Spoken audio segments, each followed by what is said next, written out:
그녀는 꺼내 읽습니다. 스텔라, 나와 함께 싸운다면 타마를 한번 안아줄게.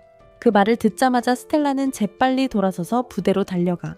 줄을 서는데 모두가 좋아하는 고양이를 잡을 기회를 얻기 위해서입니다. 바로 그때 공기 중으로 부드러운 웃음소리가 흘러넘칩니다.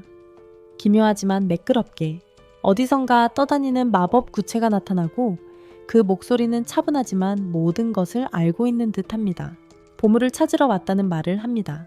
빛나는 구체는 앞으로 떠다니며 그들을 따라오라고 부릅니다. 그리고 스텔라는 주저하지 않습니다. 그녀는 그것을 쫓아갑니다. 하지만 그 모든 것은 함정입니다. 환영이 그들을 함정으로 곧바로 유인하고 어디선가 거대한 원숭이 2마리가 덤벼든다. 스텔라는 탱커 역할을 하며 적들의 공격을 자신에게 집중시킨다. 원숭이 1마리가 방패에 머리를 찍어 부수고 그게 바로 아리아에게 필요한 기회였다. 아리아는 재빨리 움직여 둘 다 쓰러뜨린다. 아리아는 훌륭한 팀워크를 보여준 스텔라를 칭찬하지만 스텔라는 듣고 싶어 하지 않는다. 팀을 위해서가 아니라 타마를 위해서 그랬던 거라고. 바로 그때 근처 덤불이 흔들리기 시작하고 작고 부드러운 목소리가 아무도 없다고 얼버무린다. 스텔라는 믿지 않고 그들을 불러낸다. 저 여자가 들이받기 전에 빨리 나서야 해. 그의 2명의 요정이 나타났는데 크기가 완전히 달랐다. 작은 쪽이 자신을 릴이라고 소개하며 고이 요정이라고 했고 큰 쪽은 페어리라고 하며 고이 드라이어드라고 했다. 항상 배고픔을 생각하는 스텔라는 둘의 맛이 어떨지 궁금해했다. 아리아가 가로채며 그들은 미궁숲에서 발견되는 요정들이라고 말했지만 자신은 한 번도 만난 적이 없다고 덧붙였다. 그녀는 자신을 소개했지만 2 요정은 아랑곳하지 않고 타마에게만 관심을 보이며 바로 안아서 쓰다듬었다. 무시당한 기분에 스텔라는 화가 나서 둘을 밀쳐내려 했다. 하지만 타마가 텔레파시로 재빨리 말리며 진정하라고 합니다. 하지만 스텔라는 이 작은 해충들이 함정으로 유인하여 모두 죽이려 했다고 말합니다. 릴리는 즉시 부인하며 해칠 의도가 전혀 없었고 오직 정령 고양이와 친구가 되고 보물로 안내하려 했다고 말합니다. 보물 이야기가 나왔으니 페어리가 마침내 이 미궁 깊숙한 곳에 숨겨진 것을 공개합니다. 상자를 열자 희귀하고 정교한 약병이 나옵니다. 릴리와 페어리는 그 주변에 이와 같은 보물이 더 있다고 말하지만 접근하려면 거대한 벌들이 우글거리는 벌집 안에 숨겨진 열쇠가 필요하다고 합니다. 악당 벌들을 제대로 반응하기도 전에 벌떼가 몰려들어 공격을 시작합니다. 스텔라는 방패 뒤에 몸을 숨기고 타마는 순간적으로 반응하여 울부짖습니다. 동시에 아리아는 회오리 바람으로 베어버리며 길을 막는 모든 벌들을 없앱니다. 싸움이 끝나자 페어리는 다시 타마를 들어 올리며 작고 귀여운 녀석 치고는 얼마나 강한지 이야기합니다. 릴리는 그의 2 동료를 칭찬하지만 스텔라는 분명하게 말로 시간 낭비하는 타입이 아니고 일 처리하는 타입이라고 말합니다. 한편 아리아가 나무에서 열쇠를 꺼내자 릴리와 페어리가 그녀를 위해 열쇠를 부숩니다. 미궁의 보스 즉 그들과 던전의 주요 보물 사이에 서 있는 자의 문을 열어야 하는 사람은 바로 그녀입니다. 그들과 던전의 주요 보물 사이에 있는 존재입니다. 아리아는 이곳에 엄청나게 희귀한 전리품이 있을 거라고 생각하고 계속 진행하기 전에 휴식을 취하자고 제안합니다. 그들은 한동안 계속해서 왔고 앞에 무엇이 기다리고 있는지 아무도 모릅니다. 그때 요정들이 인간 도시로 데려가 달라고 애원하기 시작합니다. 그들은 영원히 그곳을 꿈꿔왔다고 말합니다. 새벽이 되자 요정들은 마침내 도시에 발을 들여놓습니다. 처음으로 도시에 온 그들은 완전히 매료됩니다. 아리아는 길을 잃지 않도록 가까이 있으라고 경고하지만 그들은 주변의 풍경과 냄새에 정신이 팔려 있습니다. 좋은 냄새를 맡자마자 뛰어가서 그것을 쫓습니다. 아리아는 그들을 꾸짖으며 요정들은 희귀하고 귀중하니 조심하지 않으면 누군가가 잡아갈지도 모른다고 일깨워줍니다. 그 후 그녀는 대원들에게 라이의 가게로 가서 길에 있는 것들을 확인할 시간이라고 말하지만 요정들은 다시 사라지고 이번에는 시장 가판대에서 음식 그릇을 훔칩니다. 그것을 본 스텔라는 자신도 맛보고 싶어 합니다.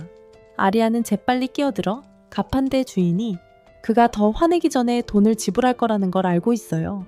그 일이 처리되자 페어리는 마침내 처음으로 인간 음식을 맛보며 새로운 경험을 만끽해요. 나중에 그들은 미궁에서 얻은 희귀한 물건을 라이에게 가져가는데 라이는 그것을 보자마자 눈이 번쩍 뜨여요. 알고 보니 그것은 진실의 눈물, 그것을 마시면 거짓말을 할 수 없게 만드는 액체였어요. 그는 이렇게 귀중한 것을 얻는다는 것이 엄청난 고생이었을 거라고 생각해요.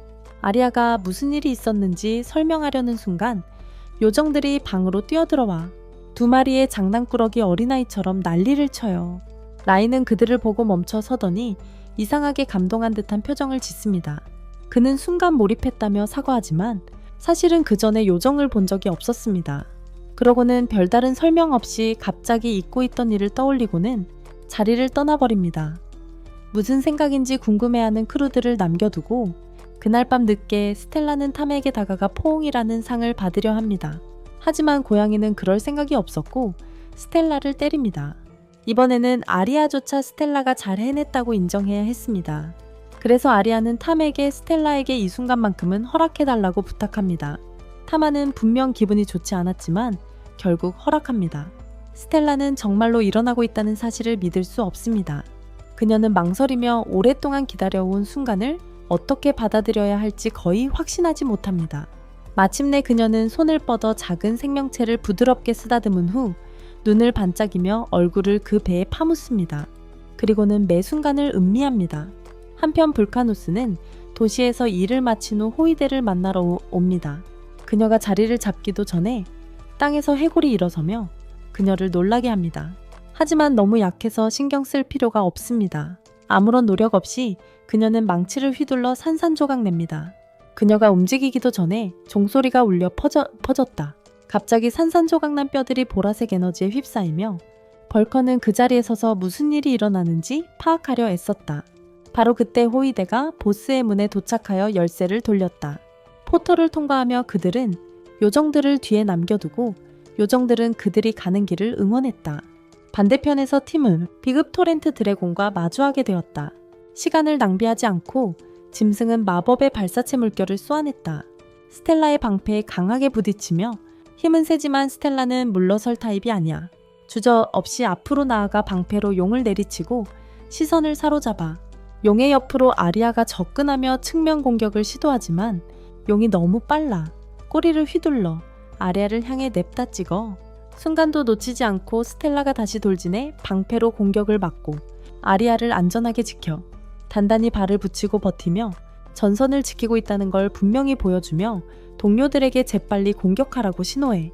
용을 계속 도발하며 시선을 자신에게 고정시켜 계속 용을 자극하며 시선을 자신에게 묶어두고 진짜 싸움이 시작하려는 순간이야. 타마는 짧은 시간에 스텔라가 해낸 일에 감탄하며 그녀의 활약을 지켜본다.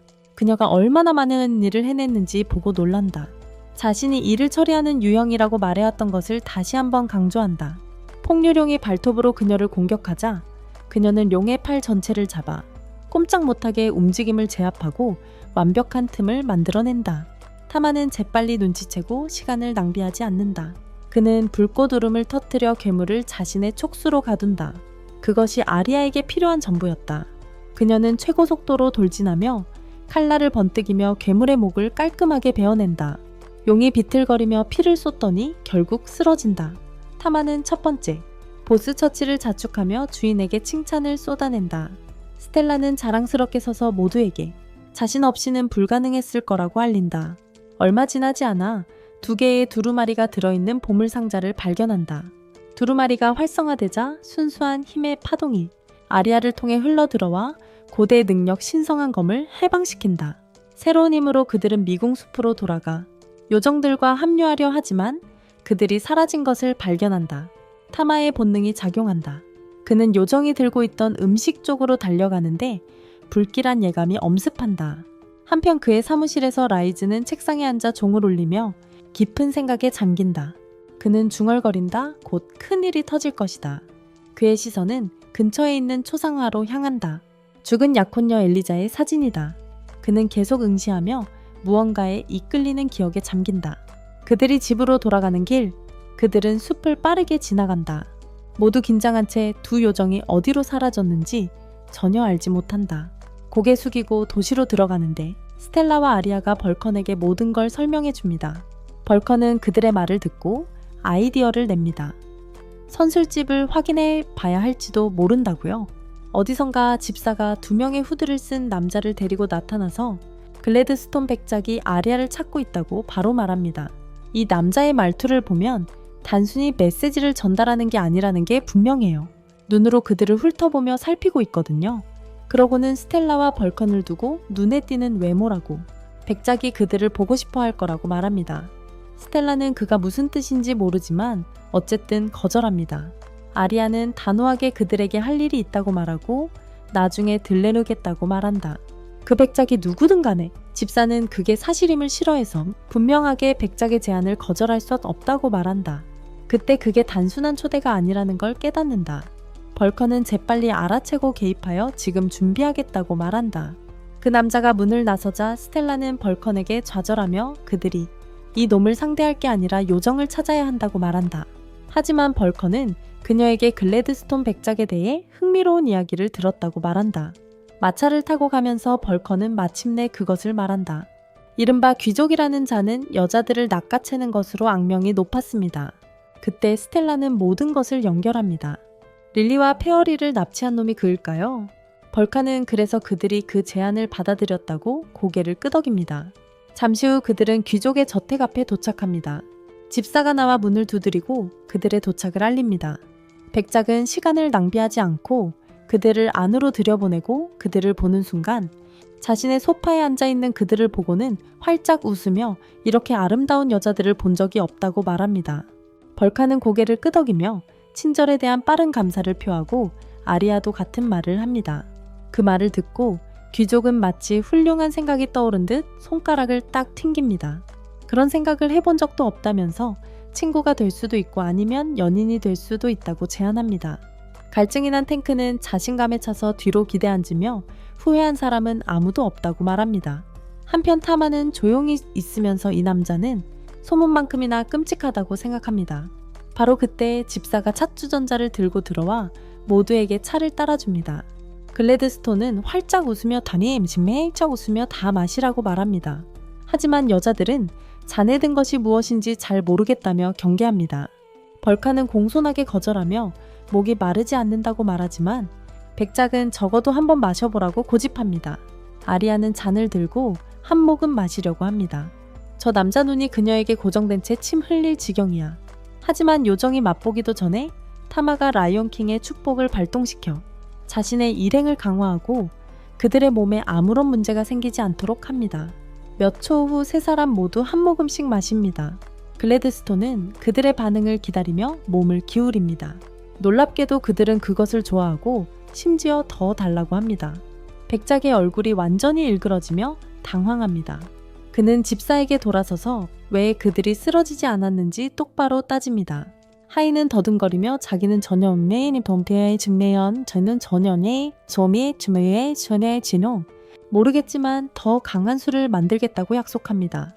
긴장이 가라앉기도 전에 스텔라는 탁자를 주먹으로 탁 치며 방 안에 쩌렁쩌렁하게 소리쳤습니다. 소리쳤습니다. 릴리와 페어리가 어디 있는지 대답을 원한다고요. 망설임 없이 백작의 셔츠를 잡아챘습니다. 하지만 그는 자신의 이야기를 고수하며 아무것도 모른다고 맹세했습니다. 텔레파시로 타마는 그녀에게 물러서라고 말했습니다. 스텔라는 주저하다가 상황을 더 악화시키지 않으려고 손을 놓았습니다. 아리아가 나서서 친구의 폭발적인 행동에 대해 사과했습니다. 하지만 백작은 갑자기 상황을 뒤집으며 눈을 가늘게 뜨고 그 여자들의 몸에 빙의한 악마일 것이라고 말했습니다. 그러고는 어쩔 수 없다며 가문의 특별한 방법으로 정화시켜야겠다. 먼저 가두는 것부터 시작하겠다고 선언합니다. 그 말에 집사가 손뼉을 치자 귀족의 사병들이 모두 후드를 쓰고 무장한 채로 다가옵니다. 스텔라는 날카롭게 숨을 내쉬며 하늘이 이 난장판에 밀어넣었다며 비꼬고 그들을 제압할 준비를 합니다. 하지만 그녀의 머릿속에서는 타마의 목소리가 울려 퍼지며 지금은 때가 아니라고 말합니다. 한편 아리아와 불카는 상황을 진정시키려 애쓰며 백작에게 문제를 일으키러 온 것이 아니라고 말합니다. 그 무엇도 말하기 전에 한 병사가 갑자기 뛰어듭니다. 눈이 휘둥그레진 채로 좀비들이 도시를 덮쳤다고 말했어요. 사람들이 도망치고 아수라장이에요. 그런데 더 악화도 됐어요. 무리가 난장판을 치는 것만이 아니라 저택을 향해 곧장 다가오고 있어요. 글래드스톤의 얼굴이 창백해지더니 아무 생각 없이 명령을 내렸어요. 모두 짐을 싸서 도망치라고 말이죠. 하지만 집사는 확신하지 못했어요. 지금 도망치는 건 자살 행위라고 말했죠. 백장님은 위층에 있는 게 더 안전하다고요. 글래드스톤은 그 말만 들으면 됐어요. 순식간에 모든 하인들에게 목숨을 걸고 자신을 보호하라고 명령했어요. 집사가 돌아서서 손님들을 어떻게 할지 묻습니다. 하지만 소위 큰 탕가 귀족은 그들에게 눈길조차 주지 않습니다. 그러자 일행 전체가 그를 따라 여자들을 내버려둔 채 떠납니다. 아리아는 걱정으로 가득 찬 눈으로 숨을 내쉬며 자신이 일어나고 있는 일을 무시할 수 없다고 말합니다. 밖에서 일어나는 일, 이 침략에 대해 무언가를 해야 합니다. 그녀의 친구들은 주저하지 않습니다. 함께 할 것입니다. 밖은 악몽입니다. 해골들이 모든 거리를 덮치고 있습니다. 사람들은 비명을 지르며 도망치려고 하지만 혼란스럽습니다. 아리아와 불카는 주민들을 이끌며 언덕으로 안내하여 탈출구를 확보해 줍니다. 민간인들이 안전해지자 아리아는 시간을 낭비하지 않는다. 그녀는 자신의 정령 고양이와 나란히 전투에 뛰어든다. 스텔라도 뒤처지지 않는다. 그녀는 방패로 해골들을 쳐부수며 뼈들을 좌우로 부러뜨린다. 하지만 속으로는 이것들이 너무 쉬워서 멀지 않아 지루해하고 있다. 해골 하나가 무방비 상태의 아이에게 다가온다. 공격하기 전에 불카누스가 개입하여 산산조각 내고 그 후 어린 소녀를 등에 업고 위험에서 구해낸다. 그녀는 대원들에게 다가가서 상황을 설명한다. 해골만 처리해서는 이 싸움에서 이길 수 없을 것이다. 진짜 해야 할 일은 누가 배운지 찾는 거야. 아리아도 시간이 없다는데 동의하고 흩어져서 찾기로 해. 벌카는 마을 사람들과 아이들을 안전하게 대피시키는 데 집중해. 한편 아리아, 스텔라, 타마는 이 난장판의 배후를 쫓기로 결심하고 출발해. 한편 백작들은 집사와 병사와 함께 옥상에서 모든 상황을 지켜보고 있어. 일행은 라이즈 저택 근처에서 종소리를 들어 시간 낭비 없이 바로 가서 그와 마주하게 돼. 라이즈는 주저하지 않고 말해. 그냥 아무 이유 없이 난장판을 치는 게 아니야. 이건 복수야. 글래드스톤 백작이 그의 약혼녀 엘리자를 죽였어. 분노의 창근은 더 많은 해골들을 소환하고 타마는 그를 보고 누구인지 정확히 알아차려. 라이즈는 계속 말해 혼자서는 해골 2마리도 겨우 소환하지만 릴리와 페어리가 있으면 힘이 엄청나게 강해진다고.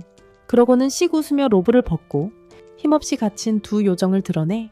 그 모습에 일행은 분노하고 타마의 머릿속이 복잡해져. 그는 라이즈가 그 종을 이용해 요정들을 조종했다고 생각하고 저 녀석 손에 있는 화살 장식용이 아닐 텐데.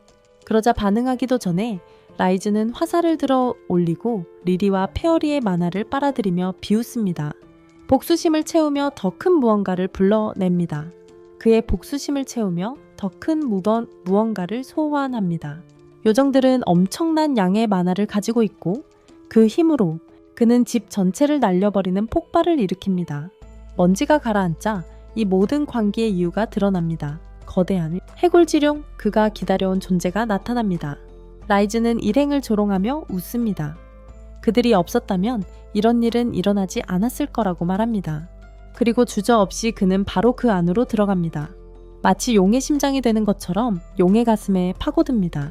신성한 것이 이렇게 더럽혀지는 것을 보는 스텔라에게는 참을 수 없습니다. 스텔라는 폭발하고 무리 속으로 돌진하여 해골들을 아무렇지도 않게 찢어발깁니다.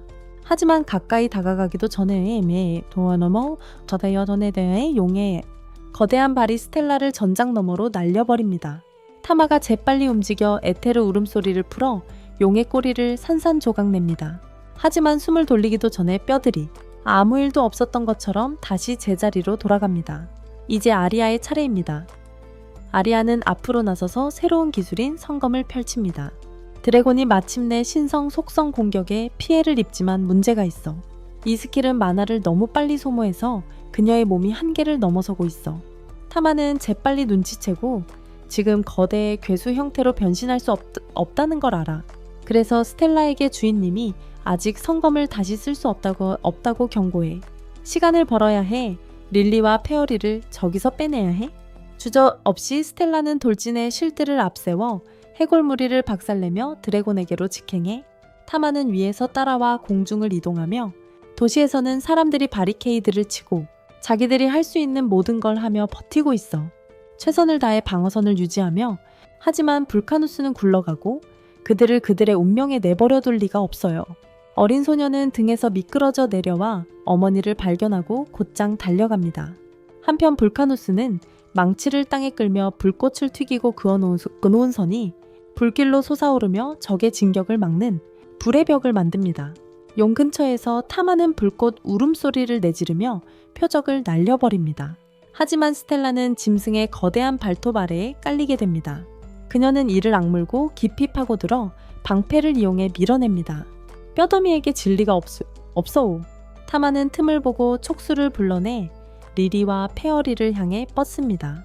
아리아가 마무리 일격을 날릴 수 있도록 길을 확보하는 거야. 요정은 몸을 가다듬고 필살기를 준비합니다. 한편 스텔라는 발을 굳게 디디고 자신의 고유 접지 기술을 사용하여 다리를 강하게 하고 힘껏 몸을 빼냅니다. 그리고는 재빨리 칼을 휘둘러 짐승의 왼팔을 깔끔하게 잘라냅니다. 타마도 아직 끝나지 않았어. 그는 불꽃 날개로 용을 베어갑니다. 그리고 아리아가 성검을 들고 나타납니다. 그녀는 마지막 일격을 짐승의 심장에 꽂습니다. 그러자 괴물은 허공으로 사라지고 마치 없었던 것처럼 되어 버렸습니다. 라이즈는 바닥에 쓰러져 복수가 사라진 빈 공간을 응시하며 모든 것이 사라지고 바람에 날리는 먼지가 된 것을 깨닫고 슬픔에 잠긴다. 아리아가 다가와 차분한 목소리로 이건 진짜 라이즈가 아니라고 말한다. 엘리자는 결코 복수를 원하지 않았을 테지만 그는 그 말을 듣지 않고 분노에 불타오르며 놓지 않는다. 그는 다시 종을 울리고 자신의 군대를 승리로 이끌겠다는 결의를 다진다. 하지만 이번에는 단 하나의 해골만이 천천히 꾸준히 그의 쪽으로 다가온다. 그가 다가가자 해골은 그의 손을 잡고 순식간에 그의 아내의 모습으로 변한다. 그들을 둘러싼 세상은 사라지고 광활하고 평화로운 들판이 나타납니다. 엘리자는 부드럽게 미소 지으며 남편은 화가 나면 제대로 생각하지 못한다고 말합니다. 라이즈는 무너져 내리고 눈물을 흘리며 그녀에게 애원합니다. 자신의 잘못이었다고 고백하며 용서해 달라고 합니다. 엘리자는 그를 다정하지만 단호하게 바라보며 그가 바로잡아야 한다고 말합니다. 쉽지 않은 길이겠지만 방법을 찾을 거라고. 그리고는 그렇게 그녀는 종을 가지고 영원히 사라집니다. 그리고 함께 모든 해골 군대도 사라집니다. 그 종은 그들을 여기에 도시에 붙잡아 두던 유일한 것이었습니다. 불카는 지켜보며 언데드들이 아무것도 아닌 것으로 무너지는 것을 멍하니 바라봅니다. 경악합니다. 한편 옥상 위에서는 글래드스톤이 떨고 있고 공포에 질린 눈으로 괴물들이 계속 기어오르는 것을 지켜봅니다. 다음날 광장은 사람들로 가득 차 있고 모두 사형 집행을 보기 위해 모였습니다. 근처 천막 안에서 백작의 집사가 몸을 기울여 속삭입니다. 이것이 바로 수장이 자신의 권력을 보여줄 완벽한 순간입니다. 그때 아리아가 차 주전자를 들고 나타나 글래드스톤에게 차를 따라줍니다. 그는 한 모금 마시고 활짝 웃으며 마치 사치스러운 음료를 맛보는 듯 즐거워합니다. 그 소리를 들은 타마는 차가 결코 싸지 않았다는 것을 알고 고개를 끄덕입니다. 잠시 후 백작은 단두대 앞으로 끌려가고 라이즈는 이미 마지막 타격을 기다리고 있습니다. 무엇보다 먼저 귀족은 백성들에게 돌아서며 공을 돌립니다. 아리아 스텔라 그리고 불칸 도시의 진정한 영웅들입니다. 그러고는 그는 말합니다. 처형을 선고하며 글래드스톤의 이 모든 혼란을 가져온 자의 처형을. 하지만 그는 또 다른 생각을 던집니다. 무엇이 그를 그런 짓을 하도록 몰아갔을까 하고 라이즈는 주저없이 곧바로 말합니다. 복수 때문이었다고. 그의 약혼녀에게 일어난 일 때문이라고. 그때 글래드스톤이 모든 사람들 앞에 서서 모든 것을 털어놓습니다. 자신이 엘리자를 데려간 자였다고, 침묵을 지킨 것도 계획의 일부였다고. 너무 빨리 말했으면 모든 걸 망쳤을 거예요. 충격에 빠진 군중 잠시 정적이 흐른 후에야 상황이 파악됩니다. 그리고 바로 그때 백작은 함부로 말을 뱉은 것을 후회합니다. 약병을 든 아리아가 그를 노려보며 그에게 묻습니다. 도시에서 사라진 여자들에 대해 아는 것이 있느냐고. 여전히 멍한 글래드스톤은 저항조차 하지 않고 모든 것을 털어놓습니다. 그가 그들을 모두 없앴다고 자백합니다.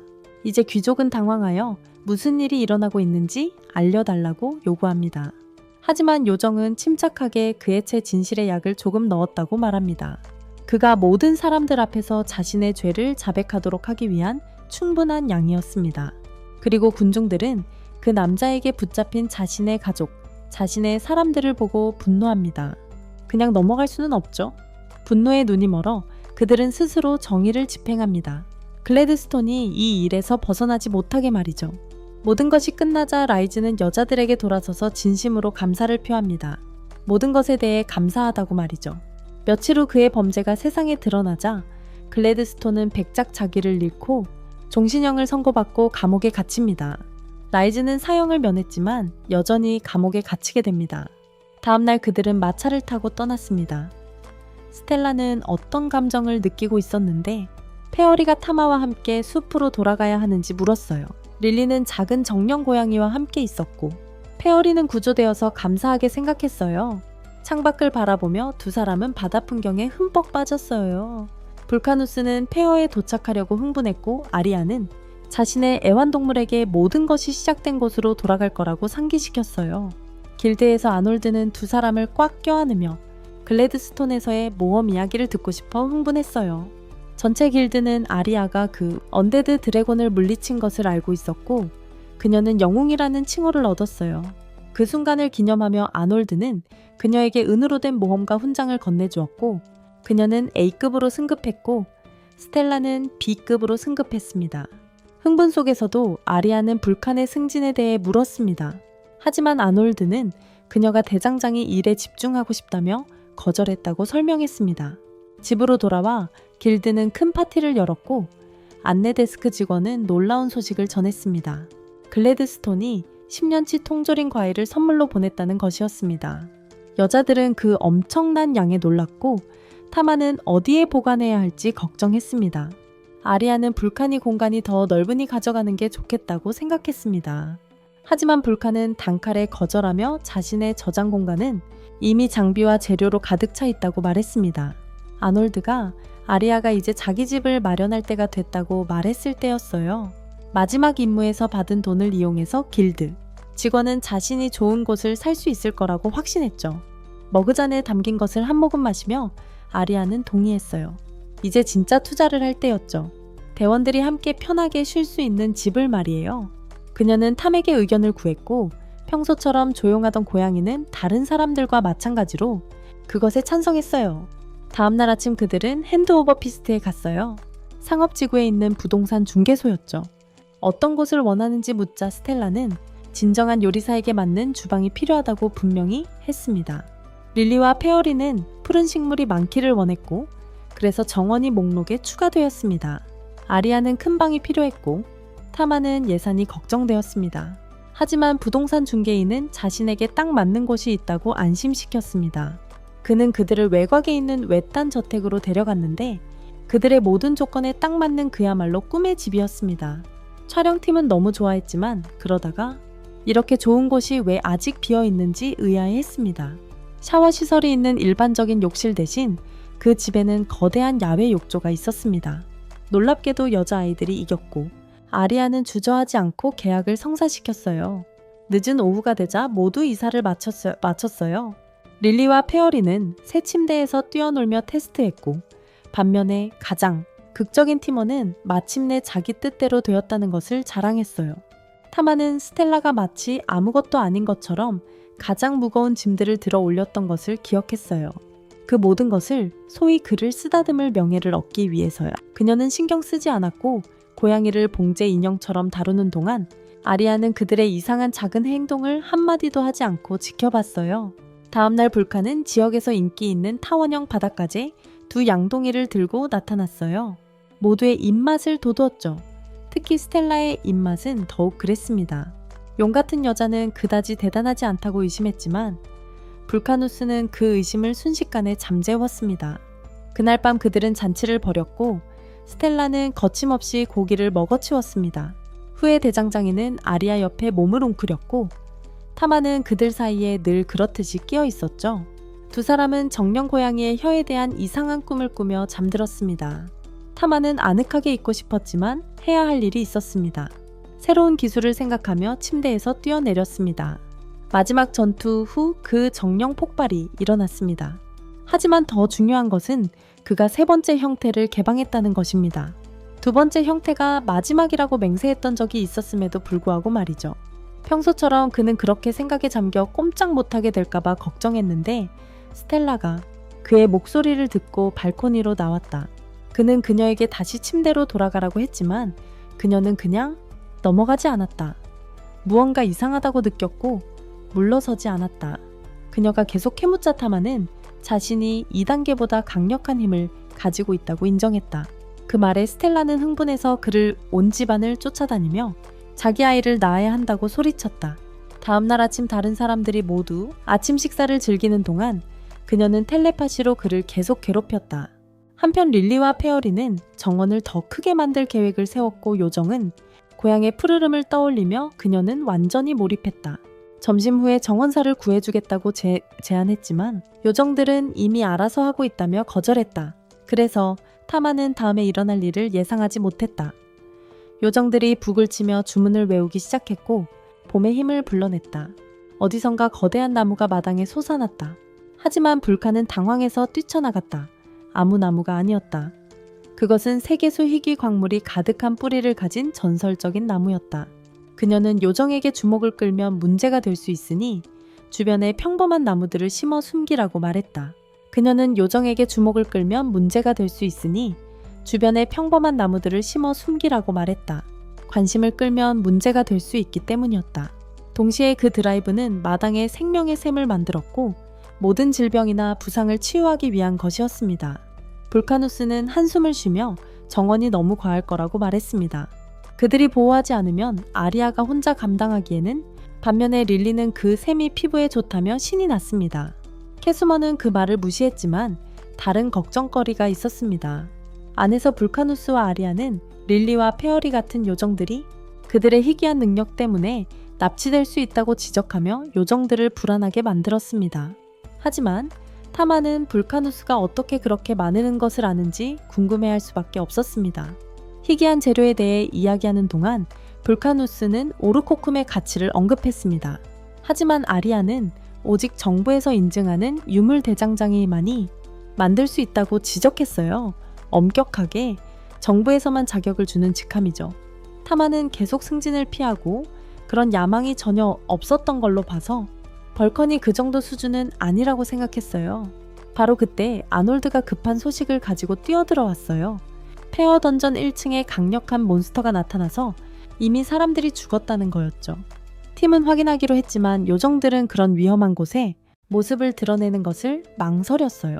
아리아의 슬픈 눈을 보고 타마는 날카로운 울음소리를 내며 자신의 단단히 발을 붙이고 자세를 잡더니 곧바로 주위를 둘러봤다. 아무도 이걸 너무 심각하게 받아들이지 않도록 확인하면서 아리아는 그의 마음속이 정확히 어떤지 몰랐지만 모두가 임무에 참여하길 바라는 것 같았다. 그렇게 결정이 나자 그들은 던전으로 들어갔고 요정들은 마침내 합류하여 안전을 위해 불카누스에게서 장비를 받았다. 입구 바로 앞에서 그들은 2급 고블린과 예상보다 강한 D급 홉고블린을 만났다. 자신들을 증명하고 싶었던 릴리는 요정, 타난을 고블린의 머리에 곧장 발사했다. 동시에 요정은 나뭇가지 채찍으로 도깨비를 때렸고 일행은 감탄했습니다. 타마는 요정이 탄탄한 중거리 공격을 가지고 있으며 싸움에서 진정한 잠재력을 가지고 있다는 것을 알았습니다. 전투는 빨리 끝났지만 그때 깊은 포효가 지하 감옥에 울려 퍼졌습니다. 불카누스는 미노타우루스라고 추측했지만 아리아는 그렇지 않았습니다. 그렇게 강한 것이 이렇게 일찍 나타날 거라고는 생각하지 않았습니다. 뭔가 이상했습니다. 스텔라는 미궁 깊숙한 곳에서 들려오는 절망적인 소리와 높은 계급의 트롤을 감지했습니다. 그것은 자신들이 추측했던 미노타우루스를 포함한 쓰러진 먹잇감을 먹고 있었습니다. 그들이 가까이 다가가자 마침내 공포에 질린 비명의 근원을 보았습니다. 아리아는 자신의 성장을 시험해보고 싶어하며 타마에게 뒤로 물러서라고 말했습니다. 릴리와 요정이 매복을 했지만 릴리가 요정탄을 쏘자 트롤의 두꺼운 가죽을 뚫지 못했습니다. 요정이 나뭇가지 채찍으로 공격하여 상처를 입혔지만 그것은 순식간에 치유되었고 그들을 재빨리 발견했습니다. 트롤이 거대한 곤봉을 휘둘렀지만 스텔라가 방패로 막았습니다. 벌컨이 망치로 트롤의 발을 내리쳐서 트롤이 고통스러운 울음소리를 내는 동안 아리아가 재빨리 움직이며 짧게 베었습니다. 스텔라가 릴리에게 눈을 노리라고 소리쳤고 요정이 이어서 공격하여 괴물의 방어를 무너뜨렸습니다. 그것은 스텔라에게 틈을 주었고 그녀는 앞으로 뛰어나가 가슴에 칼을 꽂았습니다. 하지만 트롤은 여전히 쓰러지지 않았습니다. 간신히 버티는 적을 보며 불칸은 아리아에게 신호를 보냈고 아리아는 성검으로 사명력을 날려 마무리했습니다. 그 후 항상 혼자 일하는 것을 선호했던 스텔라는 팀으로 싸우는 것도 나쁘지 않다고 인정했습니다. 아리아는 모두에게 돌아가서 아놀드에게 모든 것을 보고해야 한다고 말했습니다. 같은 시각 왕궁에서는 한 정찰병이 급히 뛰어들어 왕에게 경고했습니다. 마물들이 부자연스러울 정도로 공격적으로 변했고 아마도 악마들이 소환했을 것이라고. 다른 한편 아리아와 똑같이 생긴 엘프 한 명이 한병사에게 시간이 왔다고 말했습니다. 아놀드가 큰 소식을 가지고 돌아왔습니다. 황제가 그들을 궁궐로 초대했습니다. 아리아는 황제를 만날 자격이 없다고 느꼈지만 아놀드는 걱정하지 말라고 합니다. 불길한 예감이 들었지만 벌칸도 아놀드의 말을 거들었습니다. 다음날 아침 그들은 수도를 향해 길을 떠났고 며칠 동안 여행한 후 마침내 도착했습니다. 궁궐 경비병들이 기다리고 있었고 그들을 바로 안으로 안내했습니다. 대부분은 들떠 있었지만 벌칸은 그렇지 않았습니다. 웅장한 대연 회장 안에서 그들은 마주하게 됩니다. 기슬 황제와 그의 최고 기사 줄리우스와 아리아를 당황하게 한 것은 황제가 이미 벌칸을 알고 이름으로 불렀다는 것이었습니다. 알고 보니 라그나로크 악마와의 전쟁 중에 불카누스는 단순히 참여한 것이 아니라 영웅이었어요. 율리우스는 그녀가 고귀한 직책인 유물 제작자로 임명되었다고 설명합니다. 하지만 불카누스는 그 직책을 받아들이는 대신 다른 것을 요청합니다. 평범한 대장장이가 되고 싶다고 말이죠. 바로 그때 차원문이 열리고 인간편에 섰던 성마왕 베엘제붑이 나옵니다. 아리아는 그녀를 보고 긴장하고 베엘제붑은 순간적으로 그것을 알아채고 아리아의 마음을 읽어 그녀를 지적합니다. 하지만 율리우스는 베엘제붑을 나무랍니다. 벨제부브는 수도가 내 마왕에 맞서 싸우는 데 도움이 필요하다고 모든 것을 설명합니다. 7대 마왕 중 하나인 나민을 부활시키려는 악마의 힘, 그녀는 거대한 악마 군대를 되살릴 힘을 가지고 있습니다. 타마는 악마와의 마지막 만남을 떠올리며 이 상황의 위험성을 깨닫습니다. 그와 일행은 황제와 함께 싸우기로 결정합니다. 그들의 도움을 얻어 벌칸부터 시작하는 전투가 시작됩니다. 율리우스는 그녀에게 유물 무기를 제작할 것을 명령합니다. 오직 유물 대장장이만 만들 수 있는 종류의 무기입니다. 그는 벌칸에게 필요한 모든 재료를 줍니다. 그리고 요정들은 벨제부브와 함께 훈련하고 스텔라는 그와 함께 훈련하도록 보냅니다.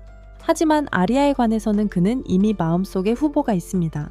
율리우스는 아리아를 저택으로 데려가는데 거기서 전설적인 마법사가 기다리고 있습니다.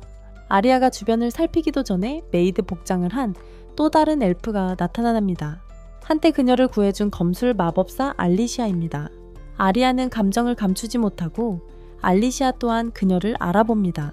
아리아가 타마를 속성 고양이라고 소개하자 알리시아는 그의 모습에 반응합니다. 그러고는 아리아를 바라보며 훈련을 시작할 거라고 말합니다. 아리아는 그녀 밑에서 수련하는 것이 자신의 꿈이었다고 말합니다. 알리시아는 도전을 받아들이고 훈련이 시작됩니다. 아리아는 자신의 능력을 증명하기 위해 성검을 꺼냅니다. 그러자 알리시아가 나무검을 잡는다. 알리시아의 강력한 기운이 아리아를 짓누르는 것을 아리아는 느낀다. 너무 강해서 찔리는 상상까지 한다. 하지만 물러서지 않고 두려움을 극복하고 알리시아에게 전력으로 달려든다. 알리시아는 가볍게 피하지만 아리아가 시험을 통과했다며 씩 웃는다. 용감한 자만이 그녀에게 수련받을 자격이 있다. 한편 불카누스는 작업에 몰두하여 정교한 기술로 인근 대장장이들을 모두 경외하게 만드는 유물을 제작하고 있다. 동시에 요정들은 베엘제부브 밑에서 훈련받고 있는데 베엘제부브는 그들에게 책을 건네주며 그녀는 이미 그들의 만화량을 알고 있지만 계속 연구하고 있어요. 그리고 스텔라는 율리우스와 결투를 벌이는데 율리우스는 그녀의 용의 힘에도 불구하고 그녀를 진지하게 받아들이지 않아요. 율리우스가 스텔라를 넘어뜨리자 스텔라는 쉽게 쓰러져요. 율리우스는 스텔라를 꾸짖으며 제멋대로 싸우지 말고 생각부터 하라고 해요. 한편 아리아 쪽에서는 알리시아가 아리아에게 잠시 진정하라고 말해요. 바로 그때 불칸이 나타나 알리시아를 껴안으며 그들이 오랜 친구임을 보여줘요. 아리아는 그들을 지켜보며 그들이 얼마나 친한지 지적해요. 알리시아는 그녀의 스승인 위대한 마법사가 그녀를 받아들였을 때 처음 만났다고 설명해요. 어디선가 알리시아가 갑자기 이상한 소리를 하며 위대한 마법사와 그의 웅장한 그것 때문에 깍 소리를 질렀다며 아리아를 끌어들여 목욕탕에서 그에 대해 더 수다를 떨기 시작합니다. 나중에 그들은 모두 함께 목욕을 하고 베엘제부스는 아무렇지도 않게 자신과 알리시아가 모두 위대한 마법사의 아내라고 말하며 모두를 경악하게 합니다. 그러자 스텔라가 끼어들어 타마와도 똑같이 하고 싶다고 선언하고 곧 소녀들은 누가 타마의 그것을 가지고 가장 먼저 놀지에 대해 다투기 시작합니다. 저녁 식사에서 그들은 알리시아가 만든 완벽하게 구워진 스테이크를 먹습니다. 그녀는 그 레시피가 위대한 마법사 자신에게서 온 것이며 그는 아무도 들어본 적 없는 일본이라는 땅에서 온 거야. 그날 밤 모두가 잠든 사이 타마는 조용히 혼자 산책을 나선다. 알리시아가 그의 옆에 나타나 적절한 때가 오면 다른 사람들을 지켜야 한다고 말한다.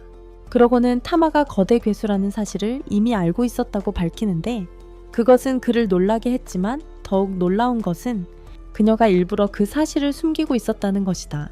다음날 아침 훈련은 계속된다. 스텔라와 스파링을 하던 중 줄리우스는 이상한 점을 감지한다. 그는 알을 품고 있는 둥지를 발견하고는 물러서서 사과한다. 스텔라는 자신도 모르게 그동안 계속 알들을 보호하고 있었다. 그는 그녀의 강인함을 인정하지만 중요한 차이점을 지적합니다. 그녀는 강해야 할 이유가 필요 없지만 아리아는 필요합니다. 훈련이 끝나갈 무렵 아리아를 제외한 모두가 새로운 능력을 개방합니다. 아직 고군분투하며 포기하지 않으려는 아리아. 그녀는 자신의 능력도 깨울 수 있도록 알리시아에게 계속 훈련시켜달라고 간청합니다. 그 무엇보다 먼저 베엘제부프가 나타나 긴급한 소식을 전하며 훈련을 중단시킵니다. 숙소로 돌아와 그녀는 4명의 악마들이 다른 장소에 나타났다고 밝힙니다. 2마리는 이미 처리 중이지만 나머지 2마리는 그들의 책임입니다. 그중 하나가 알리시아의 고향에 나타났습니다. 은퇴했지만 그녀는 나서서 고향을 지키기로 합니다. 벨제부브가 개입하여 그들에게 이미 문제가 발생했다는 소식을 전합니다. 다른 악마가 유적에서 나타났고 그들은 그것이 자신의 도시와 위험할 정도로 가까이 있다는 사실에 경악합니다. 분노에 찬 아리아는 그들이 이 악마들을 박살내고 고향을 지킬 것이라고 선언합니다. 나중에 그들은 4마리 악마 중 하나가 기다리고 있는 미궁으로 향하고 추가 지원 병력과 함께 안으로 들어갑니다. 안에서 그들은 즉시 하급 몬스터 무리와 마주치고 모든 아리아와 그녀의 팀은 훈련 덕분에 준비가 됐어요. 이제 능력을 발휘하고 불카누스의 장비들을 시험해 볼 시간이죠. 아리아는 칼을 사용하고 스텔라는 탱크처럼 든든하게 방어를 막고 요정들은 마법을 너무나도 쉽게 사용해서 괴물들은 상대가 되지 않아요. 미궁 깊숙이 들어갈수록 더 강한 괴물들이 나타나기 시작해요. 지원팀은 줄리어스와 아리아 팀에게 악마들을 상대하고 나머지는 자신들이 처리하라고 지시해요. 그래서 그들은 계속해서 더 깊이 들어가요. 부서진 문을 발견하고 스텔라의 드래곤 감각이 최고조에 달하자 위험에 타마가 보호막을 쳐서 계속 진행할 수 있게 해 안으로 들어가자마자 그들은 4명의 악마 중 하나인 바세고와 마주쳐 영웅의 기운을 몇 마일 밖에서도 감지할 수 있는 놈이지. 바세고는 망설이지 않고 자신의 괴물 2마리 사이클롭스와 오르트로스를 소환해서 영웅들을 처리하라고 명령하고 악마의 세계로 돌아가. 하지만 줄리어스가 나서서 영웅들에게 괴물들을 상대하라고 하고 자신은 바세고를 처리하겠다고 해. 타마와 아리아가 오르트로스와 맞서 싸우고 스텔라와 다른 이들이 사이클롭스를 상대하면서 싸움이 시작돼. 그리고 놀랍게도 바세고가 완전히 장악해버려. 율리우스는 압도적인 힘으로 그를 꼼짝 못하게 한다. 율리우스가 제압당하자 바세고는 괴물들을 더욱 강화시키고는 마개로 후퇴하여 영웅들에게 강화된 괴물들을 상대하게 남겨둔다. 아리아와 팀은 고전하지만 타마는 멋진 엘프 주인이 위기에 처교한 것을 보고 어쩔 수 없이 3번째 베이모스 형태로 변신한다. 한편 알리시아는 미궁을 가볍게 통과하며 길을 막는 모든 괴물들을 쓰러뜨린다. 목욕탕의 후끈한 장면에서 그녀는 눈부신 악마를 만나는데 그는 알고 보니 몇 년 전 그녀가 쓰러뜨린 악마와 같았다. 이 옛적은 알리시아가 결코 자신의 비쳤다가 갑자기 거대한 용으로 변신했어요. 마귀가 어설픈 위협을 퍼붓자 알리시아는 차분하게 그 녀석의 파충류 머리를 잘라버렸고 순식간에 결투는 끝났어요. 한편 탐의 거대하고 거의 전설적인 새로운 모습의 승무원들은 완전히 압도당했어요. 놀라기는커녕 그들은 그가 단지 순금 같은 마음을 가진 겁먹은 생물이라고 생각했어요. 신성한 힘이 엄청났음에도 불구하고요. 적들은 자신들이 불리하다는 것을 깨닫고 자신들의 목숨을 희생하여 모두 힘을 쏟아부어 탐을 쓰러뜨리려 했어요. 오르투로스가 지옥의 불꽃을 쏟아붓자 타마는 간신히 막아내지만 그 틈을 타 사이클롭스 옥녀망 러메이스지 전페아의 체이소스의 강력한 일격을 받습니다. 타마의 운명은 끝난 듯 보였지만 스텔라가 거대한 방패를 들고 나타납니다. 볼카누스가 그녀의 위험을 경고했지만 스텔라는 마지막 순간이라도 상관없다는 듯 합니다. 용의 힘을 모두 끌어올린 스텔라는 동료들을 바라보며 각자에게 얼마나 소중한지 마음을 전합니다. 타마를 만나기 전 외로운 용으로 살았던 날들을 떠올리며 그 만남이 자신을 인간으로 만들고 기쁨과 동료애로 가득한 삶을 선물했다고 회상합니다. 적의 공격이 방패를 맹렬히 두드리지만 그녀는 밀어내고 서서히 공세에 굴복한다. 가만히 있지 않는 아리아는 특수한 플롯 아머, 즉 전장 전체를 정화하고 모든 적을 소멸시키는 독특한 능력을 발동한다. 전장 전체를 정화하고 모든 적을 쓸어버리는 능력을 사용한다. 팀이 힘겹게 얻은 승리를 축하하는 가운데 타마는 갑자기 기력이 소진되는 것을 느끼고 작은 고양이 모습으로 돌아가 아리아의 에어백 위에 쓰러진다. 감동한 아리아는 스텔라를 껴안고 타마를 안전하게 다른 구석에 쿠션 사이에 조심스럽게 눕힌다. 비세고는 자신의 괴물 부하들이 하나씩 쓰러지는 것을 감지한다. 인간들이 그런 승리를 거두었다는 게 믿기지 않지만 그는 이미 새로운 계략을 꾸미고 있습니다. 하지만 그는 이미 새로운 음모를 꾸미고 있습니다. 성에서 황제는 승무원들의 승리를 칭찬하지만 불안한 예언을 상기시켜줍니다. 하지만 그들에게 불길한 예언을 상기시켜줍니다. 비세고는 악마 무리를 이끌고 엘프들의 고향으로 향할 운명입니다. 아리아는 비세고의 진정한 목표가 현자의 도림을 재빨리 알아채고 알리시아는 그가 그 힘을 이용해 악마 군주를 되살릴 계획임을 확인합니다. 그런 일이 일어나지 않도록 막기로 결심한 아리아와 그녀의 용감한 승무원들은 공기조차 든든하게 느껴지는 엘프들의 고향으로 향합니다. 가는 길에 아리아는 악마들이 자신의 고향 루미네스를 습격했던 때를 떠올립니다. 가장 힘든 순간 정령 카틀리오와 검성 알리시아가 그녀를 구해주었습니다. 고향에서의 전투 생각에 그녀는 불안해하지만 타마와 동료들이 그녀의 기운을 북돋아주며 든든한 지원을 약속합니다. 멋진 장비를 갖춘 아놀드가 나타나 자신의 망토 덕분에 얼음 여왕 안 나갔다고 주장하지만 모두들 그가 캡틴 세드릭을 만나러고 온 수상한 인물임을 알고 있습니다. 알리시아는 아리아를 진정시키며 평일은 끝났고 새로 익힌 기술 엑스칼리버를 상기시켜주며 필요하면 사용할 계획임을 알립니다. 루미네스에 도착하자 거대한 신성한 나무가 그들을 맞이합니다. 아리아는 이 나무가 놀라운 힘을 지녔다고 설명합니다. 그리고 자신이 태어나기 전부터 엘프들을 지켜왔다고 합니다. 그러자 엘프 족장 엘븐이 앞으로 나서서 아리아와 그녀의 팀을 환영하며 알리시아가 한번 구해준 것에 대해 감사를 표합니다. 현재 마을 방어에 대한 이야기로 넘어가면서 엘븐은 다른 마을에서 지원군을 불렀다고 밝히는데 눈가리개를 한 아마존 여전사가 이끄는 부대입니다. 스텔라는 그녀를 보자마자 타메에게 그녀가 정말 강인한 사람이라고 말합니다. 그들이 마을을 지나갈 때 엘프들은 그들의 도착을 환영하며 아리아의 고향으로의 귀환을 축하합니다. 요정들은 그곳의 아름다움에 매료되어 혼자서 탐험하러 흩어집니다. 그들은 숲속으로 달려가는데 거기서 피온이라는 기사와 그녀의 정령 고양이 레오가 요정들과 마주치며 누구인지 밝히라고 요구합니다. 그때 아리아와 일행이 따라잡습니다. 그리고 아리아가 피온을 발견하자 두 사람은 따뜻한 인사를 나누며 오랜만에 만난 것을 반깁니다. 요정들이 혼나고 나자 타마의 에너지가 갑자기 러를 굴러다니게 만들어 배를 드러내게 하고 러가 항상 그렇게 자랑스러워했기에 피오는 매우 놀랍니다.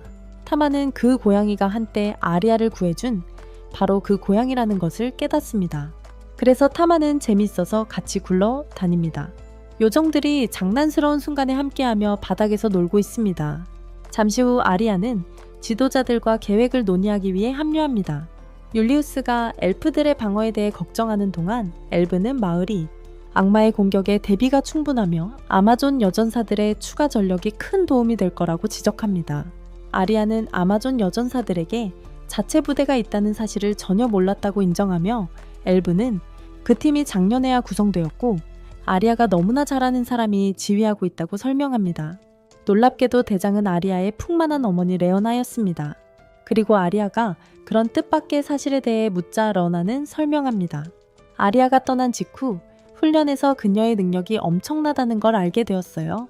동시에 스텔라와 다른 이들은 회의가 끝나기를 기다리는 동안 마을 사람들이 나타나기 시작했어요. 팀이 주장하는 만큼 강한지 의문을 품으며 불카는 그들에게 그들이 엄청난 힘을 가지고 있다고 안심시켜줬어요. 하지만 스텔라는 모두에게 타마가 훨씬 더 강한 전사라는 것을 상기시켜주며 한 기억을, 불카는 한때 그들을 구해준 강력하고 우아한 짐승을 떠올렸어요. 아리아는 다시 엘븐이 이끄는 그룹과 함께 현자의 돌이 숨겨진 곳으로 향했어요. 그는 그들을 신성한 나무로 인도하여 비밀 통로를 드러냈어요. 그는 나머지가 안으로 들어가는 동안 아마존 여전사들에게 요새를 지키라고 명령합니다. 하지만 알리시아는 구자나에 대한 의심을 떨칠 수 없습니다. 그들이 현자의 돌에 가까워지자 그 엄청난 크기의 경외감을 금치 못합니다. 엘브는 나뭇가지를 가볍게 움직이는 제스처로 그 돌이 강력한 장벽으로 보호되고 있음을 보여줍니다. 그들의 집중력이 돌 자체가 아닌 싸움에 머물도록 하기 위해서입니다. 고다리아는 자신의 부하들을 데리고 제자리로 돌아와 벌컨에게 자신이 멜론을 구한 곳을 직접 보여줍니다. 러나는 식사를 준비하겠다고 제안하지만 먹기 전에 아리아는 어머니와 단둘이 이야기하고 싶다고 합니다. 레오나와 아리아는 목욕하며 엄마와 딸의 즐거운 시간을 보내고 타마도 그 재미에 합류하지만 아리아는 엄마가 전투에 참여하는 것에 대해 망설입니다. 레오나는 처음부터 아리아를 지켜보며 꿈을 응원해왔고 자신의 힘이 고향을 지키려는 열정에서 비롯되었으며 그것은 딸들이 가진 열정과 같다고 말합니다. 러나는 자신이 항상 아리아를 지켜왔듯이 이제 아리아도 자신을 지켜달라고 부탁합니다. 타마는 레오나를 지키겠다고 맹세하고 러나가 다정하게 쓰다듬자 기뻐하는 모습을 보입니다. 아리아는 결국 레오나의 참전에 동의하고 두 사람은 포옹한다. 타마는 두 전설적인 쿠션이 가져다주는 천상의 분위기를 만끽한다. 그날 밤 아리아가 잠든 사이 타마는 아리아의 품에서 빠져나가려 하다가 아리아로부터 즐거운 신음소리를 듣고 자신의 짐승 형태는 언제나 훌륭한 박수를 칠 수 있다고 선언한다. 얼마 지나지 않아 잠 못 이루는 알리시아는 아리아를 지켜준 것에 대해 타마에게 감사를 표하며 타마가 아리아의 고향으로 보낸 편지에서 화제의 인물이 되었다는 것을 언급한다. 알리시아는 그에게 계속 아리아를 지켜달라고 부탁하고 타마는 기꺼이 그 일에 목숨을 걸겠다고 약속한다. 동시에 고진하는 엘프들을 배신할 음모를 꾸미지만 알리시아가 그녀를 막으려고 나서며 악마 스파이라고 밝힙니다. 알리시아는 간단히 구지나를 제압하며 그녀의 계획을 끝냅니다. 아무도 모르게 구지나의 올빼미는 조용히 관찰하고 바사고에게 현자의 돌 위치를 알립니다. 그 다음 순간 바사고는 차원문을 통해 마물들을 마을로 풀어놓고 그들은 공격을 시작하며 모든 것을 혼란에 빠뜨립니다. 알리시아는 재빨리 능력으로 방패를 만들어 악마들의 공격을 막고 마물들이 가까이 오려 하자 모두 쓰러집니다. 동시에 줄리우스는 고무적인 격려 연설로 병사들을 독려하여 마을을 지키도록 보냅니다.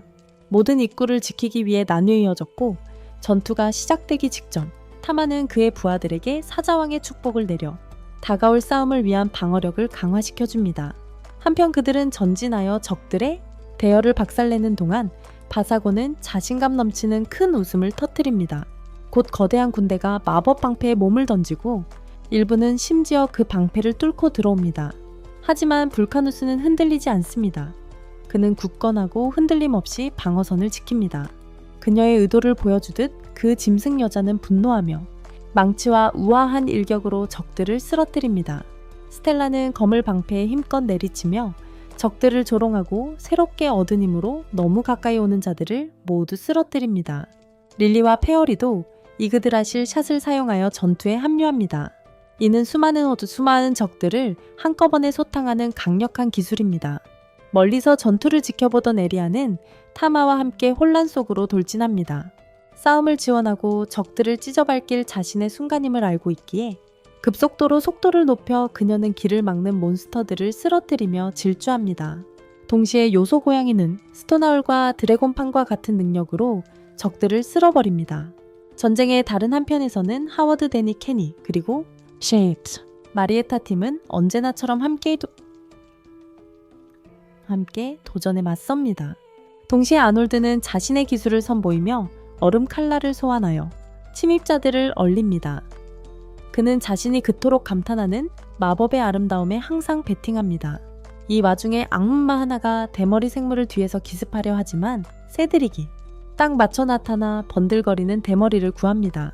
성벽 위 입구 중 하나를 지키는 피오는 활을 사용하여 침입자들을 저지하고 런은 거대한 송곳니로 근접전을 펼칩니다.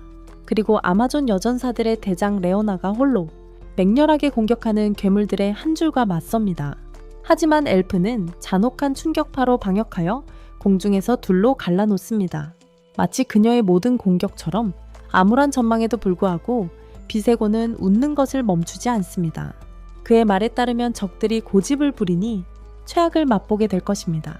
침략의 다음 단계를 시작하기 위해 악마는 날개 달린 탈것으로 사용되는 랭크가 높은 드래곤 니드호그를 소환합니다.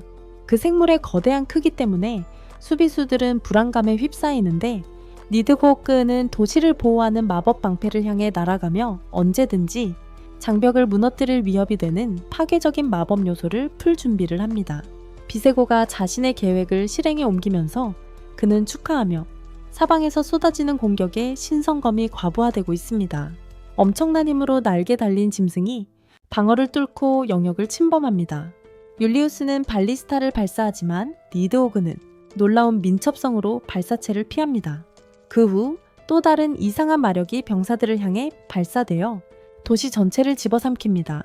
혼란 속에서 율리우스는 군대의 후퇴를 명령하고 알리시아는 마법 방벽을 유지하는 데 집중하며 단호하게 아리아와 타마가 상황을 해결할 것이라고 믿습니다. 동시에 두 사람은 마침내 갈등의 중심에 도달하고 타마는 형세를 역전하기 위해 세 번째 형태로 변신합니다. 동시에 듀오는 마침내 갈등의 중심에 도달하고 타마는 형세를 역전하기 위해 세 번째 형태로 변신합니다. 자신의 용 위에 앉아 비세고는 적들의 무력함에 비웃습니다. 하지만 아리아는 탐에게 돌진하고 타마는 니드호그에게 불꽃 울음을 퍼붓습니다. 용은 고양이의 마법의 바람을 불어 힘을 무효화하지만 타마는 아직 끝나지 않았습니다. 용은 고양이의 마법의 바람을 불어 무효화하지만 타마는 아직 끝나지 않았습니다. 뛰어난 다재다능함을 보여주는 타마는 재빨리 니드호그의 측면으로 날아가 추가적인 불꽃 울음을 퍼붓지만 타마는 적이 각 공격을 그렇게 능숙하게 피할 줄은 예상하지 못했습니다. 요정 고양이의 일련의 마법에서 무사히 빠져나온 후 비세고는 차원문을 열어 팔의 위치를 바꾼 뒤 타마의 등을 향해 쏜다. 그 충격으로 인해 주변이 초토화된다. 지체 없이 니드호그는 마을에서 가장 귀중한 유물이 있는 동굴 입구에 불을 지른다. 비세고는 금세 현자의 돌 앞에 서게 되고 그의 얼굴에는 자랑스러움이 역력하다. 타마는 전력을 다해 비세고에게 달려든다. 동시에 악마는 유물의 보호막에 부딪히고 그것에 짜증을 낸다. 그리고는 용에게 그 물건을 빼앗아 오라고 명령한다. 현자의 돌이 빼앗기자 그것이 엄청난 굉음을 일으키며 온 마을을 진동시킨다. 마을 전체의 심각성을 깨닫게 하며 마을 중앙에 거대한 신성한 나무의 잎들이 시들어 떨어지기 시작하자 전투원들은 믿을 수 없다는 듯이 바라본다. 한편 동굴 안에 있는 아리아와 타마는 무너지는 것을 막기 위해 애쓰며 매우 위험한 수준의 위기에 놓인다. 아리아는 현자의 돌을 되찾고 싶어 하기에 타마는 혼란 속에서 비세고를 공격하기 위해 돌진한다. 이에 맞서 악마는 굳건히 서서 니드호그에게 공격을 명령한다. 용은 동굴벽에 숨결을 내뿜어 산사태를 더욱 심화시킨다. 그 순간을 틈타 아리아는 굴러떨어지는 바위를 발판 삼아 짐승에 올라타 그 꼬리에 단검을 꽂으려고 그러자 비세고는 동굴에서 탈출하여 탁 트인 하늘로 날아오르며 악마의 세계로 돌아가는 차원문을 연다. 부활한 마몬 왕과 재회하기를 간절히 기다리며 만약 악마가 차원문을 통과한다면 빛나는 마을은 멸망할 것이고 아리아는 용의 꼬리를 꽉 잡고 그것을 막으려 한다. 타마가 바로 뒤에 나타나 불길을 더 뿜으려 하지만 주인이 적을 붙잡고 있어 실수로 공격할 수 없다는 것을 알아챈다. 이를 눈치챈 비세고는 아리아가 함께 있으니 베이모스가 공격하지 않을 거라 생각하며 만족스럽게 웃고 니드호그에게 또 다른 공격을 명령한다. 니드호그는 즉시 공격을 퍼붓기 시작하고 그것은 적중한다. 적이 나타나자 아리아는 최악의 상황을 우려합니다. 비세고는 승리를 선언하며 자랑하지만 타마는 일어서서 아리아를 지키기 위해 목숨을 바치겠다고 맹세합니다. 한편 지상군은 공중전을 지켜보며 4명의 악마 중 하나가 차원문을 뚫고 나올까봐 전전긍긍합니다. 비세고가 목적지에 가까워지자 환호성이 커지지만 그는 아리아가 니드오그의 꼬리를 타고 자신에게 접근할 줄은 예상하지 못했습니다. 그는 아리아에게 물러서서 어둠의 왕의 귀환을 맞이하라고 명령하지만 아리아는 그것을 허락하지 않습니다. 그 존재는 그녀의 승산을 묻고 그녀는 혼자서는 승산이 없다고 대답합니다. 하지만 아군과 함께라면 승리는 가능해. 그 말과 함께 아리아는 니드오그에서 뛰어내려 공중을 가른다. 갑작스러운 변화에 당황한 타마는 그 틈을 타 불꽃 울음을 퍼붓는다. 공격을 피하려는 용은 방역하고 두 존재는 치열한 결투를 벌인다. 비세고는 승리를 확신하는 듯 보이지만 타마는 엄청난 힘을 모아 니드오그의 불꽃을 밀어낸다. 기회를 잡은 아리아는 엑스칼리버의 힘으로 강력한 일격을 가하고 그 압도적인 힘에 비세고의 몸은 서서히 사라진다. 지옥의 군주가 사라지자 차원문은 닫히고 그의 괴물들은 흩어진다. 빠르게 추락하는 아리아를 타마가 테팟, 왁투 메네라맛칸, 발이 땅에 닿자마자 그녀는 씩 웃으며 균형을 잡고 마치 영원히 기다려왔다는 듯 말합니다. 이 밤은 내 것이라고 알았어요. 동시에 악마의 마력 핵이 하늘에서 떨어지고 타마는 재빨리 그것을 낚아채 시야에 두었습니다. 마침내 전쟁이 끝났음을 깨달은 전사들은 승리를 축하하는 반면 알리시아와 줄리어스는 함께 날아오르는 아리아와 타마를 바라보며 그 광경을 전설적인 첫 번째 영웅과 신성한 짐승의 모습에 비춥니다. 그날 밤 전사들은 거대한 향연에서 건배하며 임무의 성공과 마을의 안전을 축하했습니다. 축하의 초반에 아놀드는 다가가서 밤의 영웅들을 칭찬하며 그들이 얼마나 대단한지 이야기합니다. 세드릭은 두 사람이 전투에서 겪은 고난의 절반조차도 견딜 수 없었을 거라고 인정합니다. 다른 한편에서는 불칸과 하워드가 누가 더 많은 맥주잔을 비울 수 있는지 내기를 합니다. 그리고 놀랍게도 작은 체구의 하워드가 큰 체구의 불칸을 이깁니다. 배고픈 스텔라 옆에서 줄리우스 왕자는 마음껏 먹고 싶다면 황실 군대에 합류하라고 초대합니다. 그녀가 대답하기도 전에 그는 이미 그녀의 대답을 알고 있으며 그녀의 힘이 자신의 곁에 큰 자산이 될 것이라고 결론 짓습니다. 하지만 그 힘은 결코 황실 군대의 것이 되지 않을 것 같습니다. 요정과 릴리는 테이블 근처에서 함께 웃다가 벨제부부가 나타나 팀의 활약을 칭찬한다. 그러고는 탁자 위에 엄청난 양의 음식을 소환하여 요정들에게 원하는 대로 먹으라고 한다. 이후 줄리어스는 아리아와 타메에게 그동안의 활약에 감사를 표한다. 이번에는 모두 축제를 잠시 멈추고 두 영웅의 활약에 귀 기울이고 박수를 보낸다.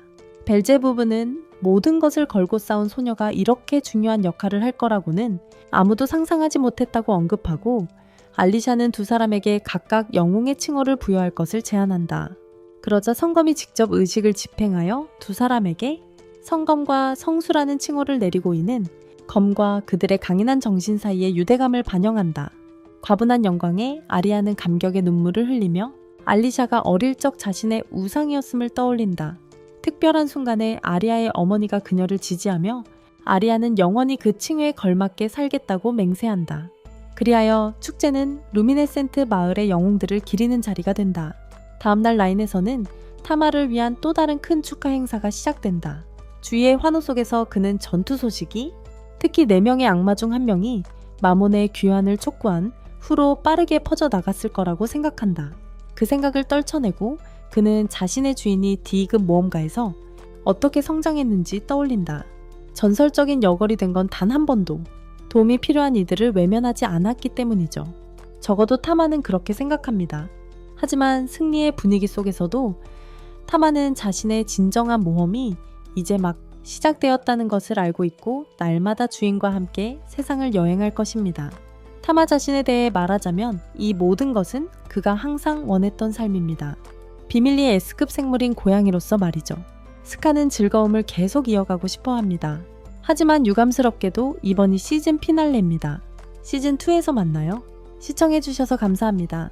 좋아요와 구독 그리고 댓글도 남겨주세요. 여러분의 응원은 저희에게 에스프레소 한 샷 같은 힘이 됩니다.